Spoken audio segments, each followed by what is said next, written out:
Hello all, இன்றைக்கி Karaikudi special கார பணியாரம் எப்படி செய்யலான்னு பார்க்கலாம். இது பிரேக்ஃபாஸ்ட்டுக்கு சாப்பிட ரொம்ப ரொம்ப டேஸ்ட்டாக இருக்கும். வாங்க வீடியோக்குள்ளே போயிடலாம்.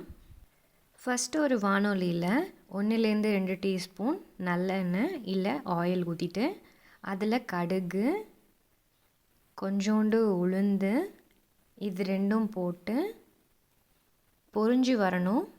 பொரிஞ்சு வந்துட்டு கொஞ்சமாக மீடியம் சிம்மில் வச்சுட்டு கடுகும் உளுந்தும் பொரிஞ்சு வந்ததுக்கு அப்புறமா அதில் 1-2 பச்சை மிளகா நறுக்கி வச்சுருக்கேன். காரத்துக்கு ஏற்ப பார்த்து போட்டுக்கோங்க. அதை போட்டு அதுவும் பொரிஞ்சு வந்ததுக்கப்புறம் ஒரு முழு வெங்காயம் சின்ன சின்னதாக பொடிசாக நறுக்கி வச்சுருக்கேன். அதையும் உள்ளே போட்டுடலாம். உள்ளே போட்டு அதோடு சேர்த்து இதையும் லோ ஃப்ளேமில் வச்சு வெங்காயத்தை நல்லா பொன்னிறமாக வர வரைக்கும் வதக்குங்க.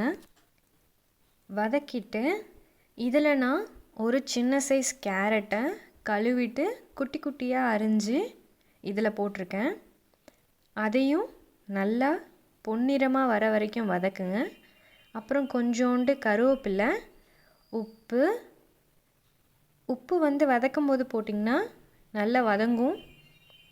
அப்புறம் கொஞ்சம் பெருங்காயம், கொஞ்சம் கொத்தமல்லி,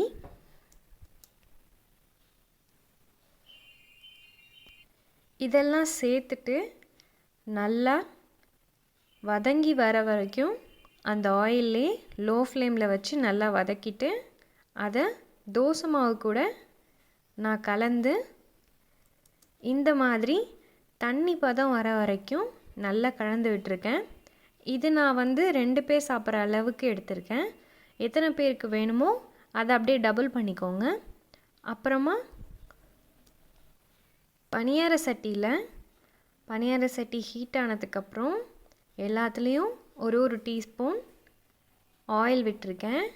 ஆயில் விட்டுட்டு கலந்த இந்த பணியார பேட்டர் எடுத்து ஒரு குழியிலையும் கொஞ்சம் கொஞ்சமாக விடணும். இதுக்கு முன்னாடி லைட்டாக அந்த பேன் குழி பணியார சட்டி ஹீட்டாக இருக்கணும். இல்லாட்டி ரொம்ப அடி பிடிச்சிடும். இல்லாட்டி ரொம்ப ஹீட் ஆகிடுச்சுன்னா ரொம்ப கருகி போயிடும். அதனால் சிம்லே வச்சுக்கோங்க. சிம்லே வச்சுட்டு இதை மூடி போட்டு மூடிடலாம். ஒரு 5 நிமிஷம் வரைக்கும் மூடி போட்டு ஒரு பக்கம் வெந்ததுக்கப்புறம் இன்னொரு பக்கம் திருப்பி விடணும். இந்த மாதிரி ஒரு சைட்லேயும் 5 நிமிஷம் வேகணும். ஞாபகம் இருக்கட்டும், முதல்ல கல் சுட்டதுக்கப்புறம் தான் ஆயில் விட்டு பணியாரம் ஊற்ற ஆரம்பிக்கணும். அதுவும் லோ ஃப்ளேமில் தான் இருக்கணும். ரொம்ப ஹையும் இருக்கக்கூடாது, ரொம்ப லோவும் இருக்கக்கூடாது. இந்த கார பணியாரத்தோட கார துவையல், தேங்காய் துவையல், மல்லி துவையல், இதனால எல்லா துவையலோடையும் பேர் பண்ணிக்கலாம். எல்லாமே டேஸ்ட்டாக இருக்கும். சாப்பிட்டு பார்த்துட்டு எப்படி இருந்ததுன்னு கமெண்ட்ஸில் சொல்லுங்கள். இந்த மாதிரி ஈஸியான ரெசிபீஸ் கற்றுக்க என்னோட எவ்ரிடே பேஜை ஃபாலோ பண்ணிக்கோங்க.